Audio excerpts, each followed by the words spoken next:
Friday, 5 p.m. Jerusalem time. From NBC Studios. This is NBC Journal with Bassam Zahir and Sana Abu Samra. President Abbas discusses developments with his Egyptian counterpart. Israeli army hands over body of slain Palestinian.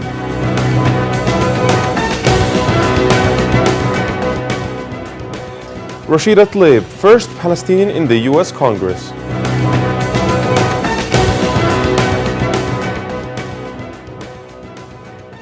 Hello and welcome again. President Mahmoud Abbas met on Saturday his Egyptian counterpart Abdel Fattah el-Sisi in Cairo, where they discussed the latest developments in the Middle East and Palestine, particularly in light of the challenges encountering the Palestinian cause.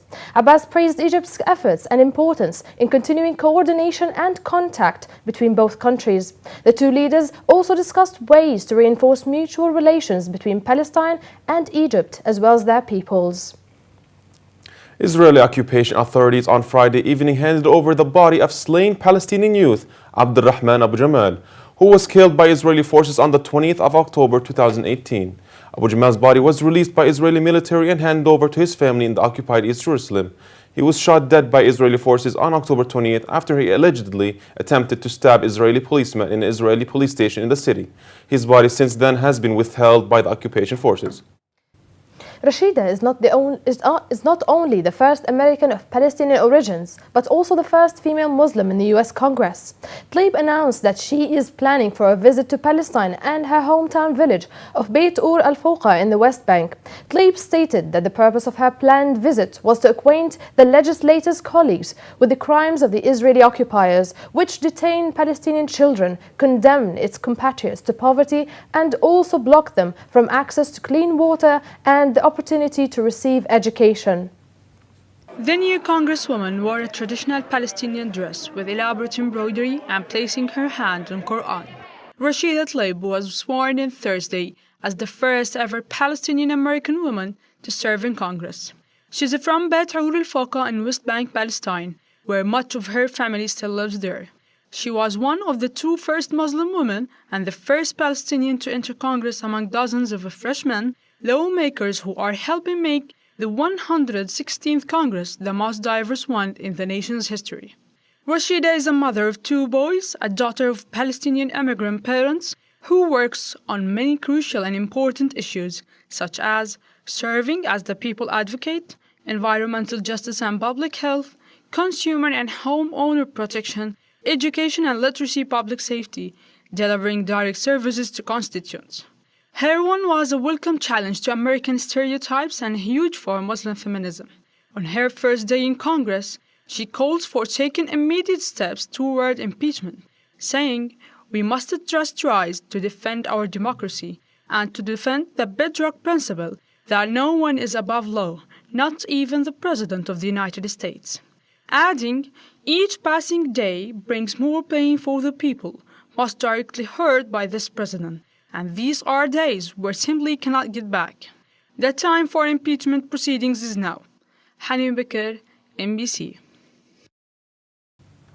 Israeli soldiers opened fire on Monday at a Palestinian at Za'atara military checkpoint south of northern West Bank city of Nablus, injuring her lightly, according to the Palestinian Ministry of Health. The girl was not immediately identified, was shot in the leg and detained without allowing Palestinian medics to treat her. Witness reported that the girl was standing on one side of the road when soldiers at the checkpoint started calling on her and then shot her for no apparent reason. A Palestinian teen on Sunday was critically injured in the head with rubber bullets after being shot by Israeli forces during a raid of the city of Al-Bira near Ramallah in the occupied West Bank. According to medical and local sources, the forces raided the city after a settler's car came under a shooting near the Israeli checkpoint Beit El, north entrance of the city. The soldiers shot 16-year-old Fawaz Adel in the head, who was rushed to hospital for medical treatment, where his condition was described as critical. At least 15 Palestinians were injured by Israeli forces at the eastern borders of the besieged Gaza Strip. On Friday evening, the Palestinian Ministry of Health in Gaza confirmed that 12 of them were injured with live bullets, while 3 paramedics were hit with tear gas canisters. Palestinian crowds had gathered alongside the eastern borders of the Gaza Strip to take part in the 41st Friday of the Great March of Return. Israeli forces opened live fire and tear gas bombs toward protesters. The Great March of Return protests were launched on March 30th by thousands of Palestinian civilians in Gaza, which has suffered from a decade-long Israeli siege. Civilians took to the borders to demand their rights of return as refugees to the original homeland, now in present-day Israel. Israeli forces opened fire at Palestinians who approached the Israeli border fence at the borders of the besieged Gaza Strip on Saturday afternoon. Hebrew news outlets reported that shots were fired at Palestinians across 3 different sites near the border fence to prevent them from crossing. Meanwhile, Israeli naval forces opened fire towards a Palestinian fishing boat. The fishing boat had reportedly crossed the allowed fishing zone off the coast of the Gaza Strip. The Israeli army also regularly detains and opens fire on unarmed Palestinian fishermen, shepherds, and farmers along the border areas if they approach the buffer zone, despite not identifying the precise area of the designated zone.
Israeli warplanes resumed on Monday air raids targets of Gaza Strip, causing damage to properties with no injuries. According to Wafa correspondent, he said the warplanes fired 2 missiles at a location northwest of Beit Lahia in North Gaza Strip, destroying it in total of causing damage to homes in its vicinity. The attack came after similar air raids on targets in north and south of Gaza Strip that caused heavy damage to properties. Israel said that the recent raid came after a pocket fired from Gaza was intercepted over Ascalon seaport south of the country.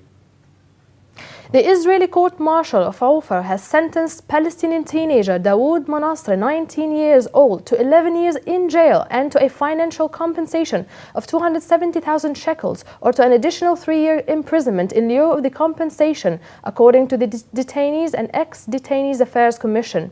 Manasr was detained by Israeli occupation forces in mid-2015 after he allegedly attacked and injured an Israeli soldier at Beit Ainun Junction, east of Hebron City in the West Bank.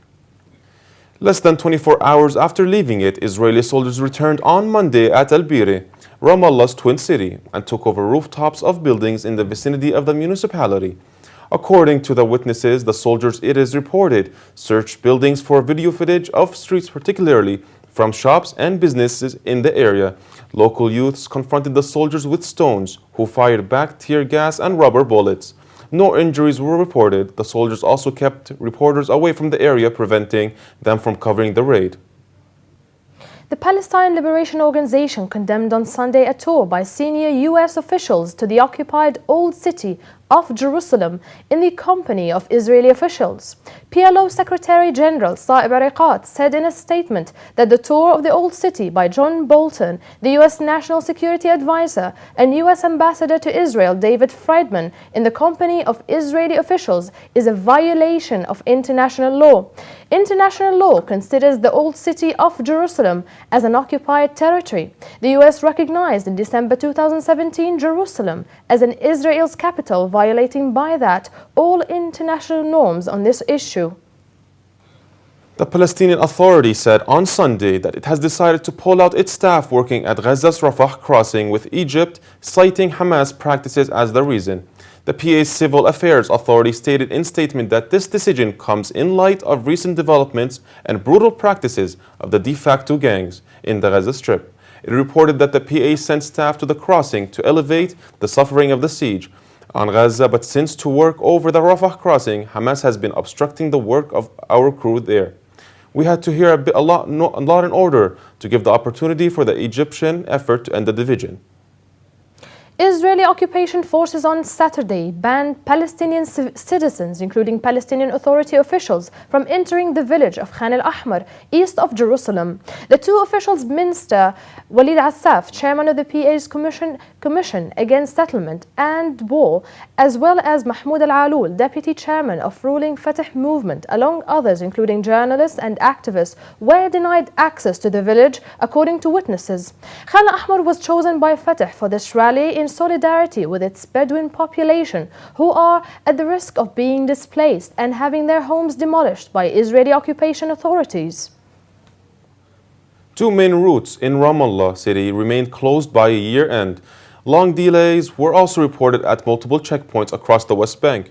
According to a bi-weekly Protection of Civilians report by the United Nations Office for Coordination of Humanitarian Affairs in the occupied Palestinian territories covering the period between 18th and the 31st of December, the main entrances to Ramallah from the east, DCO checkpoint, and from the west, Deir Ibzi gate were closed on 13 December, after Palestinians shot and killed two Israeli soldiers near Ramallah. In 2018, OCHA recorded 265 incidents where Israeli settlers killed or injured Palestinians or damaged Palestinian property, making 69% increase compared with 2017. A recent report by the Israeli settlement watchdog group Peace Now warned that the Israeli government is allocating Palestinian land in the south of the occupied West Bank for the E2 settlement project, which will sever the southern West Bank in half and destroy the possibility of a two-state solution. The state informed the High Court of Justice that the government had allocated to the Ministry of Housing an enormous area of 1,182 dunams south Bethlehem near the village of An-Najah for the purpose of planning a new settlement, said Peace Now. Peace Now noted that the Israeli Ministry of Housing started many years ago in preparation for establishing a new settlement of about 2,500 units in that area. The prospective American peace deal, known as Deal of the Century, is to include that $250 billion be paid by Arab states in compensation for Jewish property left behind after the creation of Israel, Al-Watan Voice said yesterday. Reporting Israeli media, the news site said the occupation government had valued Jewish property in the Arab states of Libya and Tunis to be worth $50 billion, while Jewish property in the entire region to be $250 billion. According to Al-Watan Voice, estimating the cost of losses began 1.5 years ago secretly in Morocco, Iraq, Syria, and Yemen, in addition to Iran. Prominent Iraqi delegations undertook secret visits to Israel on 3 separate occasions, despite the fact that the two countries are not maintaining official diplomatic relations. The delegations, comprised of 15 Iraqi leaders, visited Israel and met with Israeli government officials on 3 occasions over the last few months of 2018, the Times of Israel reported, citing Israel's Hadashot TV channel. Meanwhile, the first vice speaker of the Iraqi parliament, Hassan Karim al-Alqabi, called for investigation to identify those who have gone to the occupied territory, especially if they are legislators. United States Senator Bernie Sanders was slammed the absurd introduction of a bill targeting the boycott, divestment, and sanctions movement as the U.S. government shutdown continues. According to the report, Senators Marco Rubio and James Rich last week introduced the first bill to be considered in the Republican-led Senate, consolidating your bills that languished in the last Congress.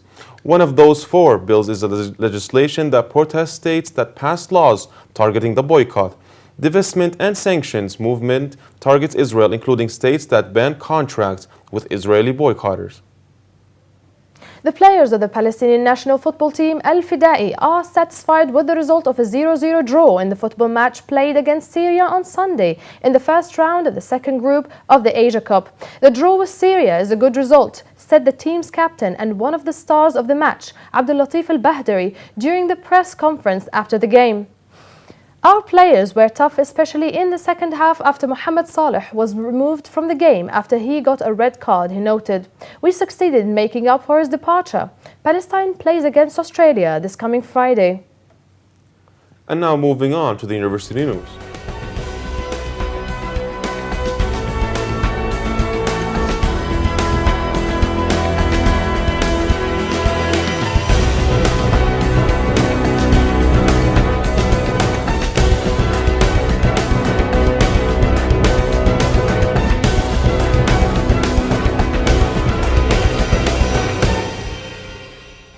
Mr. Abdulrahman Aneti, Director of Strategic Partnership Division at UNRWA, Amman, expressed his deepest gratitude to Engineer Ghazi Murtaja, Director of Media Center at An-Najah Broadcasting Channel, for the strong solidarity for Palestinian refugees this year throughout the channel.